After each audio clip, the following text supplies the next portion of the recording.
But I want to get your thoughts on this breaking news. Brian Burke, no longer the president, general manager of the Toronto Maple Leafs. Well, Rashmi, for full disclosure, I know the man. I respect him a lot. I like his discipline, his focus, and that's probably what got him in trouble.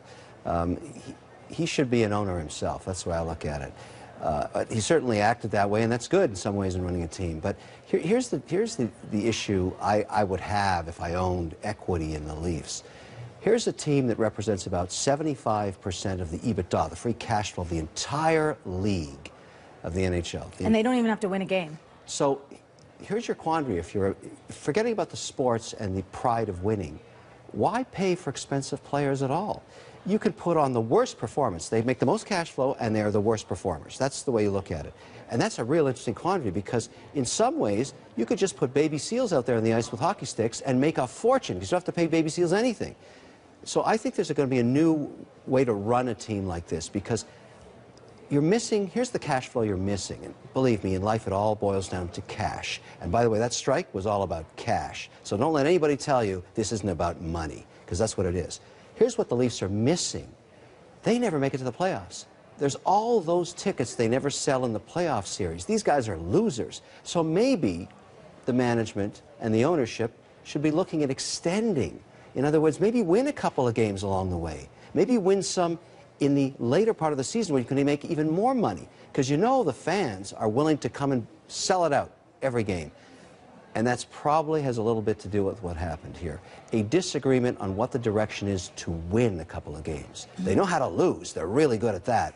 Now they have to learn how to win. But they don't even have to win. They're already making as much money. You think they'd make more money if they were winning? Exactly. You know you can sell it every game. They always get kicked out so early. This year, of course, they're doing great. They're starting right at the top in the middle of the season. So we're right into playoffs practically. So the Leafs have to figure out a way, if you're the owners, how do we stay in the game longer so we can make more money? Because I love when people say, no, it's the pride of winning, no, it's the love of the game. That's all crap. This is about cash flow. And they've got to figure out a way to stay in it longer to make more money. It's that simple. It's also about loyalty. Leafs fans stay loyal to their team, even though they're not winning. I mean, if they actually stop going to the game. It's not loyalty. They love the pain of watching them lose. Full transparency, you're a Habs fan. No, you know, I'm just telling you the way it is because I go to Leafs games.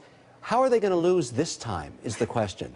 That's what I'm asking myself as I'm, getting my next hot dog. You're a Berkey's hot dog. Yeah, well, basically. But look, believe me, at the end of the day, in all seriousness, it's always about money all the time. And if they can figure out a way to win, even stay in it another 20% longer, it's a ton more money for the owners who've just paid up for this little beast. This is an expensive team, but makes 70. There's no other.